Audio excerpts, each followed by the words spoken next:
And I'm Marcus Rosati. And this is Passport Necessary, a podcast dedicated to what it's like being a TCK adult and having been TCK children, how it affects our adulthood Mm-hmm. now. And today we are going to be talking about bilingualism. Um, Mm-hmm. the very basic definition is that you can speak two languages, bilingualism. Um, so I guess to start, Marcus, would you consider yourself bilingual? I'm not entirely sure if I'd necessarily consider myself bilingual, but I definitely I can speak English, obviously. My French is reasonable. Japanese, I'm forgetting that very rapidly because I never have any chance to use it. Hmm. But I certainly am interested in languages and learning them, and I do have the ability to do that. I can speak a tiny amount of German and understand it reasonably well. Mm-hmm. That's partially self-taught. It's one of those things, as I think, once you have more than one language in your head, it becomes a little bit easier to pick up other ones because you know some of the rules and some of the games that you can play in terms of teaching yourself to learn words and use the language itself. Mm-hmm. Yeah, it's an interesting one, being able to speak at least more than one language to a reasonable extent. Mm-hmm. Yeah. Mm. I myself, yeah, I was gonna say myself, I am definitely bilingual. I Mm. grew up speaking both French and English. My dad is French, my mom is American, and they decided basically when we were babies that we were going to learn both languages at the same time, which Mm-hmm. in itself has its own difficulties now that I'm an adult and when I speak. Yeah. But yeah, I am fluent speaking wise in both French and English. I do make a few more grammatical mistakes in French than I do in English when I talk. Um, I write fluently in English. I'm not as fluent of a writer in French, and that's all my Mm-hmm. fault. I just don't practice writing in French that often, but I read both clearly, and I love Mm-hmm. reading in Yeah. either language. Um, it's funny. I actually have a funny story based on, speaking both. There was a movie that I was watching with my partner where it is in French, and the whole Mm-hmm. time there was subtitling at the bottom. And at one point he asked me, he was like, "Are you reading the subtitles or are you just watching the movie?" And I sat and I thought about it and I was like, I think I'm just watching the movie, but once in a while I catch Yeah. myself looking at the subtitles because I'm curious to see how they translated certain words Yeah. or ideas, because sometimes there's like a specific word that you use in French that we don't have in English, and that sounds Yeah. weird if you would use a direct translation. So yeah, I think that was something that he brought it up and I was like, "Oh, that's so I never even thought about it." Like how would I confront this? And I was like, "Oh yeah, I would just watch it and I listen to it in French, but once in a while I look at the subtitle. I'm like, that was a weird choice of words to translate with." Yeah. It was funny because I was what for some reason I don't know why it's that scene from Cyrano de Bergerac with Depardieu. Which one? Um, Is it the fight? yeah, the sword fighting scene, and I was looking at that and kind of looking at some of the translations, and you kind of I go, "But it's know. not what he's saying. I It's not what know. he's saying." That happened. I literally watched that clip probably less than a month ago because I was talking Mm-hmm. about it with Jay. I don't know why it came up, but I watched the whole thing and I was like, that's not how you would translate that. That's a weird way of making that rhyme, because they were still trying to make it Yeah. rhyme in English. And I Yes. was like, oh, this is such an, because that's the thing that's so interesting with translation. If you're just doing a direct translation, sometimes you lose the Mm-hmm. nuance of the language. And then if you're Yeah. trying to copy the form, such as a poem, where now it has to Mm-hmm. rhyme, then you have to think about meter and you have to think about what words rhyme in English versus words that rhyme in French. And sometimes that word just doesn't exist. So you have to like Yes. create a rhyme, or you have to like break up the lines in a different way. It's fascinating. I think translation is like It is. so interesting. But yeah, that's so funny that you brought that up because I just watched it like less than a month ago. Great minds. It's so good. I guess when I was living in Japan, I would never say I got fluent. I got No. passable. I got like kindergarten level where like if I needed to order food, I needed to find a bathroom, needed directions, I could manage. Yeah, But I yeah. never got anywhere near conversational. I was pretty conversational in Spanish when I lived in Hmm. Guatemala. I was also very young. And a good portion of the kids who I went to school with spoke Spanish. So that was I had to use it. I feel like that's a Yeah. big part of learning the language is when you're in the country and you have to use it or you are going to struggle to survive, your brain is far more capable of picking it up and learning it than when you're just trying to learn a language in your mother country where you don't have to learn Yeah. that language. I think it's a funny thing. It's just like learning any skill. If you know that you're going to have to use it in order to make a living or something like that, you are going to develop it quickly. And if you don't develop it, you will not get what you need or what you want. Mm-hmm. It's a funny thing because I think like language is like any kind of skill. You do need to work on it, and you can lose it a little bit. It's always been my big fear of losing the ability to speak languages. And it happens because if you don't use it, you lose it. It's essentially pretty much like that. Mm-hmm. Um, and it's a kind of a scary thought. You hear stories of people like having a language that they spoke as a child and they're just not able to speak it as an adult anymore because they just never use it. I know that's what I'm terrified of with French because honestly, the only times I really speak French are when I speak to my family because Yeah. my dad speaks French, my mom speaks French, and I speak to them both in French and in English, but I try as much as possible to speak to them because otherwise, living here in the US, even though we're close to Canada where I live, I, most people in Canada will speak English, Yeah. just to start. Like that's where unless you're in Quebec, but we're not that close to Quebec. So, yeah, it kind of sucks. Where like I wish I used it more often, and I really just I don't. Yeah. It's kind of a shame. But I think a big part of it is making myself watch more like French movies and Yes. making myself really like try and read French plays or French books where like it keeps that muscle working so that I don't lose it completely. And that's why whenever I meet someone here in the States who does speak French, I'm always like, oh, yes, I get a chance to speak French with you. And I like make them speak French with me. Basically, I Yeah. like co opt them into a conversation. They're like, oh, I wasn't ready for this, but okay, we'll do this. Yeah. It's the same here because it's really difficult to find people who can speak a second language a lot of the time. I mean, Mm-hmm. even being in a city that does have a lot of people coming from abroad, it's difficult to get opportunities to speak another language because in Britain people do speak one language and it's English. Mm-hmm. That's what they use. Do you have Uh, to learn another language in school? People try, Okay. um, but it's not that effective. I mean, normally you'd be looking at sort of like either French or German. Those are the two that you would normally expect. Some people learn Spanish, but then you wouldn't. They don't really learn any other languages so Mm-hmm. much, and I don't know many people who are fluent in a second language most of the time. Okay. I was just Um, curious because I know in the States they like I think it's like 2 or 3 years of language that you have to take when you're like in high mhm, school. I know most people will do Spanish or French. Those are like the really common ones.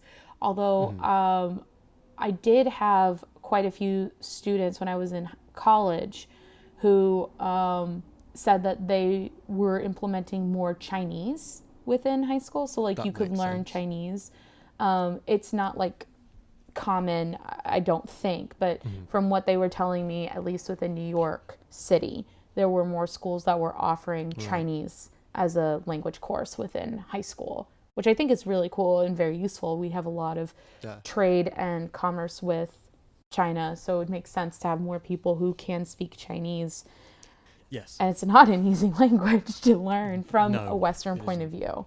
Um, Although I thought that was funny when we were living in Japan, a lot of Japanese speakers would say that English was a very, very hard language, which I now agree with. When I was younger, I was like, English is easy, but it's easy because I grew up speaking it and learning it. I Yes. think that for someone who is not an English speaker and learning English, it's very hard because there's so many quote unquote rules that constantly are Yes. broken. There's a lot of weird spellings that don't always make Hmm. sense, and then sometimes conjugation is weird. Like, it really is not an Oh yeah. easy language to learn because it is a melting pot language where it kind of Yeah. pack ratted from a bunch of different cultures and then was like, yep, this is a new language.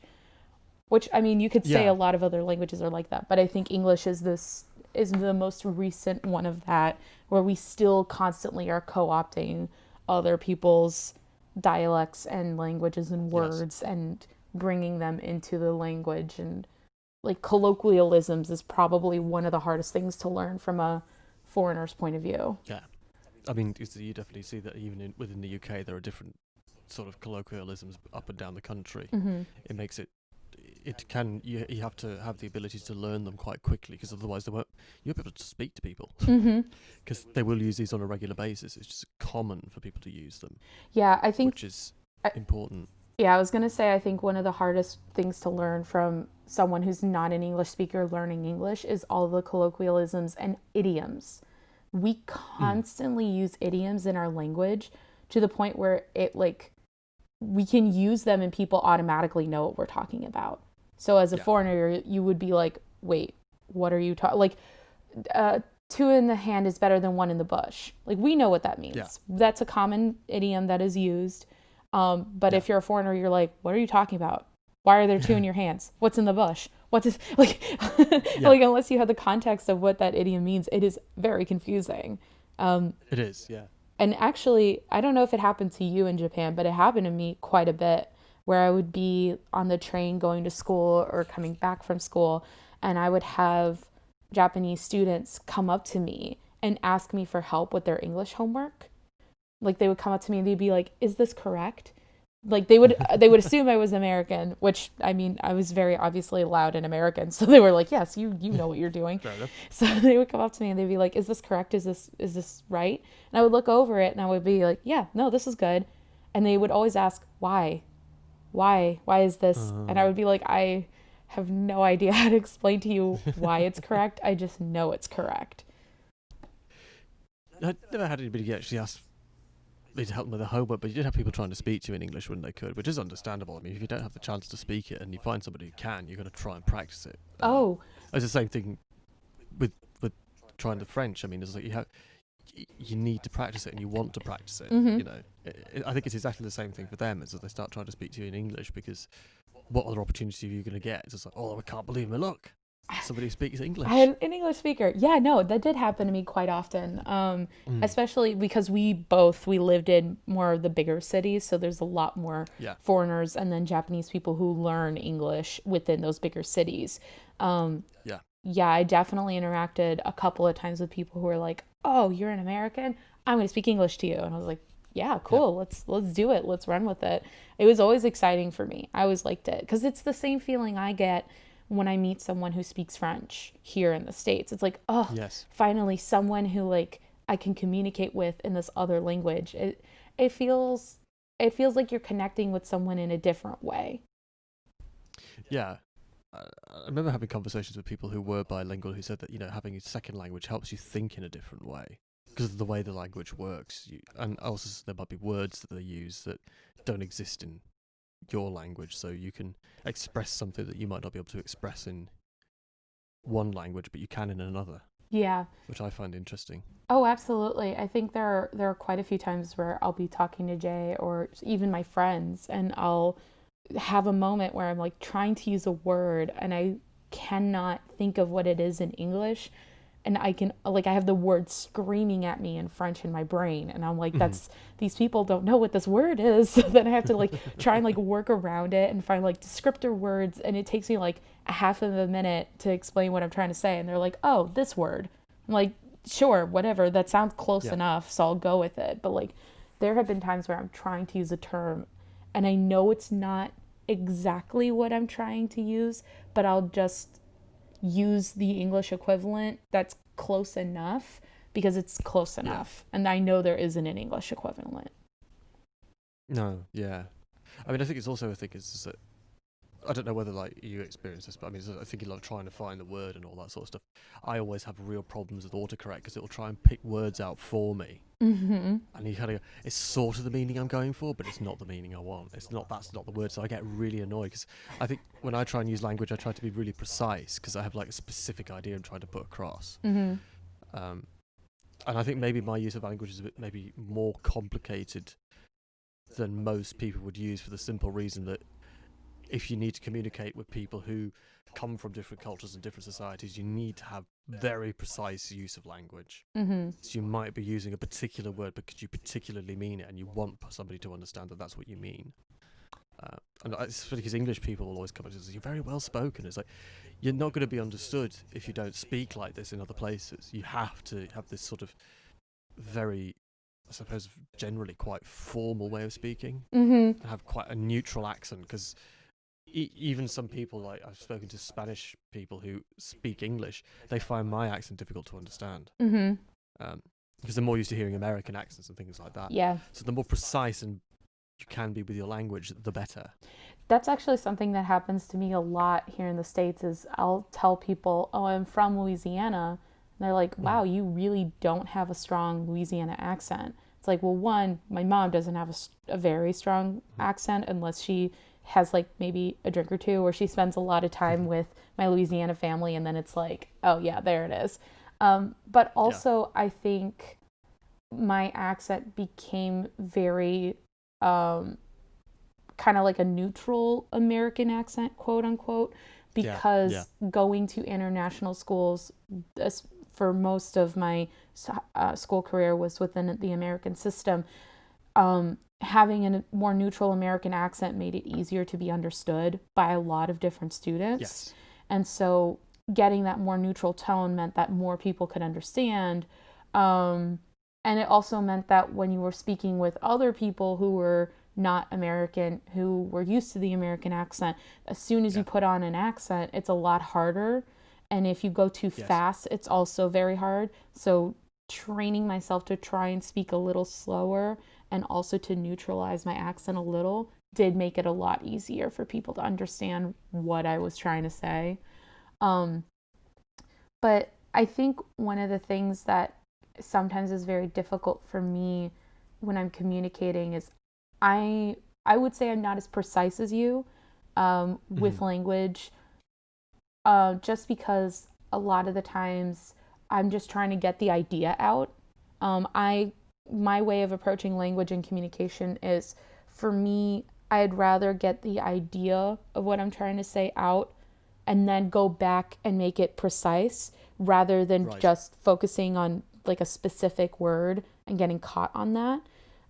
So a lot of the times I'll try and find a workaround, or I'll try and explain in a roundabout way, like however I can get it so that the idea is out there and then we can move forward with the conversation or whatever. Right, yeah. So I think there's very different ways of communicating, and you know, especially in a different country, we all kind of communicate differently. But I think that that's also part of my personality, is I would rather the idea get out and then go back and edit than spend a lot of time editing it before I release it. Yeah. I think that's just my personality. It could be it. It's a thing of, I'm not sure why I'm interested in the position. I think it might be some sort of slightly stuck up way of looking at language in the first place, but it's just because the thing is that if you don't, especially with the stuff I do in terms of work, if you don't use precise language, I think it's because I don't want to be misinterpreted. It's probably something to do with the particular communication you have to have. The more precise you are with the language, the less room there is for somebody to misinterpret what you're saying. So if you say specifically what you mean and somebody comes back, well, you said this, it's like, no, I didn't, I said this. I precisely said this. It means that you just don't have, just because you're avoiding the ability for people to sort of like misinterpret deliberately or whatever. And I think it's important because people need to understand what you're saying, and you need to be sure that they've understood what you're saying, because you are dealing with specific things, you know, like as with body piercing, you're deliberately dealing with people's bodies, so you need the language to be precise and clear. They need to know what's going on. Oh no, and you need to make it clear to them. I totally agree. I think Mm. I think for me it's very situational, but I Yeah. definitely agree that being precise with your language, especially within a work environment, is very Yes. helpful. You really do need that. I think with more common like dialogue or just like basic communication like with friends and stuff like that, I think that Yeah. for me I get a lot more familiar and I'll get more general, but definitely within a work environment, precision for me is very important because Hmm. I'm always worried of being misinterpreted or someone thinking that they've understood what I'm trying to say and then doing something that I wasn't trying to communicate or say. So I think that's also part of, we talked about it in an episode a while ago, but how like I'm always afraid of people misunderstanding me or viewing me in a negative light, and I think that does Right. Yeah. leak into the way I communicate in both French and English. As Yeah. I do when I'm more colloquial and with friends, it's kind of like whatever, they know what I mean. But when it's within a more business profession, it's like I want to make sure that you know exactly what I'm trying to say because I don't want you to Yes. misunderstand me as a person. Yes. There is that. I Mm-hmm. think it also, having the ability to speak more than one language, no matter, does help as well because you are aware of the nuances. You are aware that a word might have two meanings or have a connotation that, generally speaking, wouldn't normally be assumed just because the word, of the way the word exists. Mm-hmm. It's it, it, I think thinking about language and having the ability to think about it is important for people because we use it so often, and I think a lot of people don't think about how they're using it. Um, and that's not necessarily because whether it's good or bad or not. I think it's just it can limit their ability to express themselves, and it can limit their ability to understand what they're being told as well. Mm-hmm. It can also kind of limit somebody's ability to understand whether they're being manipulated or not. Am I using this word in order to make you have this feeling? Am I Mm-hmm. using this word in order to make you agree with me because it sounds sophisticated or whatever? Mm-hmm. Or am I using simple language in order to try and make you think I'm friendly? Yeah. There is that as well. Yeah, there's a lot of different ways that language is used um, on other people. And it really is very interesting. And those nuances come from just using the language a lot more and also integrating yourself within it. Like, Yes. um, I always wished I had been more fluent in Japanese. I feel like that would have given Mm. me a lot more freedom of movement and ability of really being able to, you know, kind of go wherever and experience a little bit more than I did. I think that Yeah. I got to experience a lot while I was living in Japan, but I feel like there were certain things I missed out on because I couldn't communicate myself in the most effective of ways because I wasn't fluent enough. So there Yes. was always this element of like, I really have to rely on my friends who are Japanese speakers, or I would have to rely on technology like a phone, a translator, whatever those, like, thankfully now we have apps that allow us to communicate in even more ways than we used to. But I think still at the end of the day, it's good to put yourself in a position where you do try and learn the language because Yes. it gives you far more mobility within the country and also a better ability to communicate with people living there. Yes. I mean, I think one of the things is that for me, I think one of the best things to do is certainly when I started to try and teach myself German, one of the things is like build your vocabulary up as fast as you can, worrying about the grammar and conjugation is something that will come later with practice. But the more words you have and the more you can start speaking, the more likely it is that you'll be able to actually start communicating with people because people will work out what you're trying to say. Mm-hmm. Just as long as you have one or two phrases that you say, like this part is not something I'm not very good at speaking this language, but can you help me with this? Mm-hmm. You start there, and then as you start hearing more, you start to pick it up, and I think that's an interesting thing, especially when you're in a culture where you can be immersed in the language. Mm-hmm. It's important to have some very basic things and just learn words, because the vocabulary, talking about objects, is probably more important than anything else. Mm-hmm. I agree, especially when you're doing it from a survival point of view, where it's like, Yes. I'm here. Like, if someone were to move to a country, they have to learn a new language and they need to survive on the economy, on the local economy. you really do have to learn the vocabulary first, because your body language can also do a lot for you. So if, for example, you're in a country where a lot of the groceries are based on bartering or based on, discussing prices, learning the vocabulary of numbers and the vocabulary of what items you're trying to purchase will go a long way for you, because then you can use your body to say, like, hey, like, I'm pointing at this is what I want.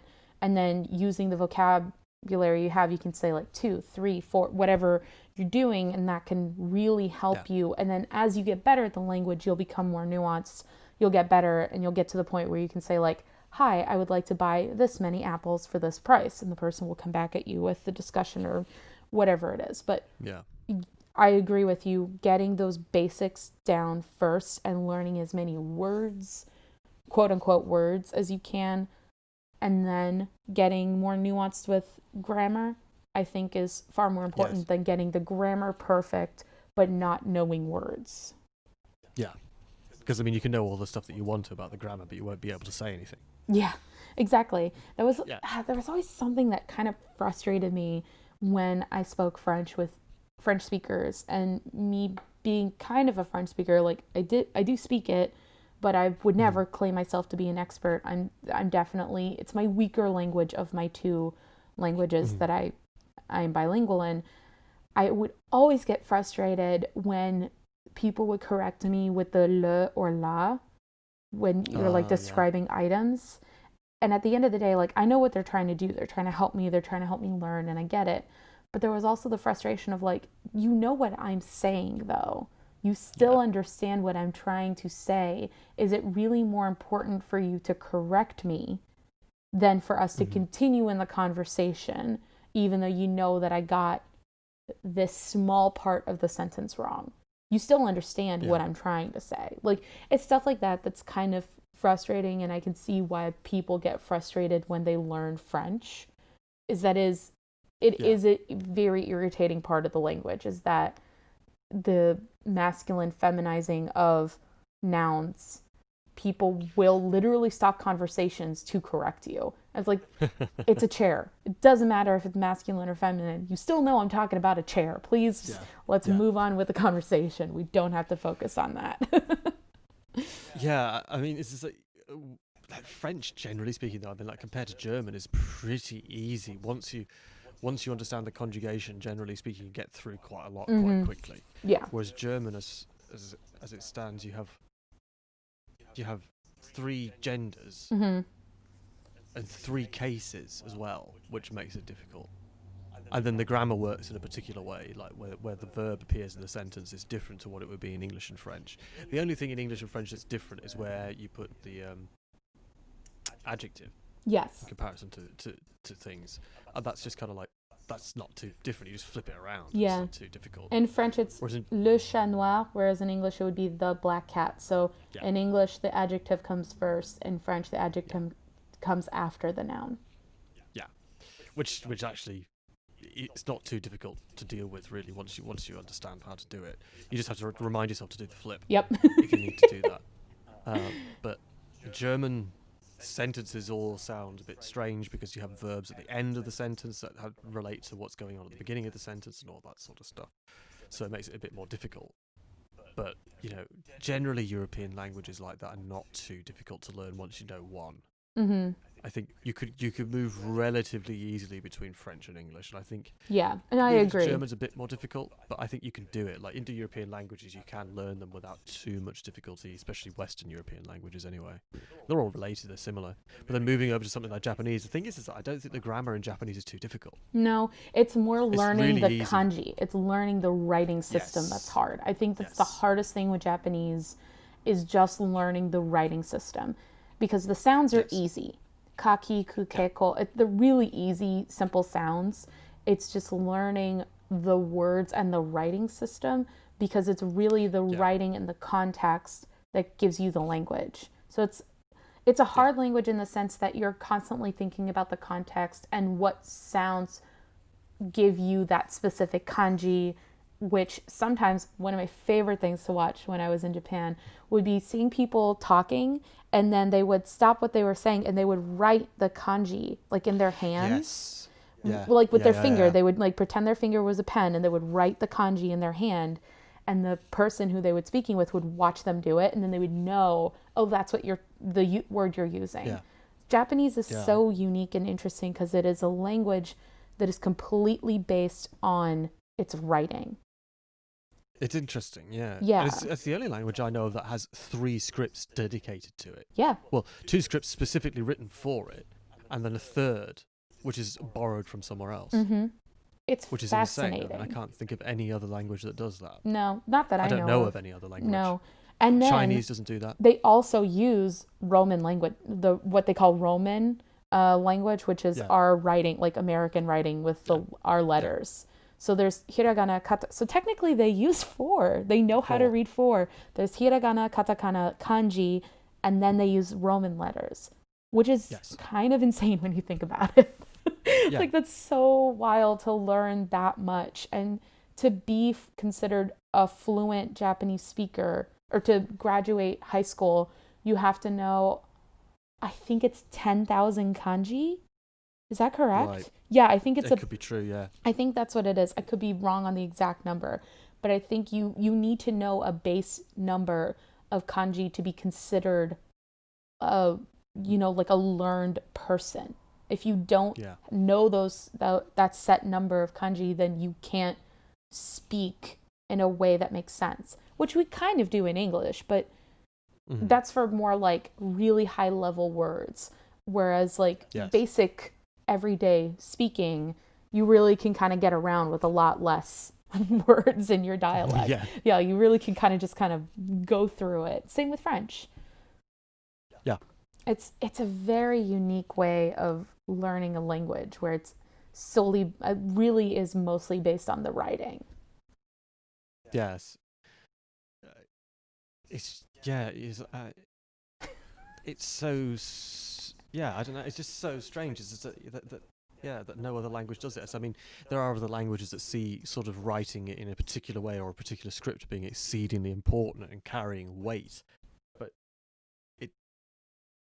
I can't think of any other sort of language by itself that would use 3 scripts for itself. No. I mean, you can see people who can read multiple scripts. Like there are people who can read Arabic and they can read English without too much difficulty. There are people who can read Russian and English. There are people who can read Greek and English. But they're separate writing systems for separate languages. Mm-hmm. This is one language that uses these 3 writing systems for their one language. Yes. Fascinating. It's so interesting. I know that Chinese is fairly similar, where the writing system is very important to the language, because you need the kanji to describe, like that's what you're building your language on, is the picture, the image of the kanji. That's what you use to speak. But what's interesting is that another thing that's difficult with Chinese is that they also use tones. Yes. Tones affect which words you're trying to say, which is a whole other level of difficulty, which is also used in Vietnam. Right. I don't know. There's probably another. I was going to say there's definitely other cultures that use tones for specifying words, but I can think of those 2 specifically, Vietnamese and Chinese, where the tones give you different words.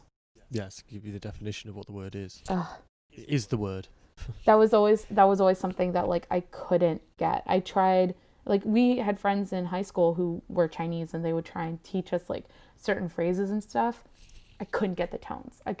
I would try so hard and they're like, yeah, it sounds wrong. And I'm like, I don't even hear what the difference is. That's my problem, is that I'm not even getting the basic like hearing auditory difference between the tones. Language is so wild. Yeah. There's a lot that can go on. Yeah, I know.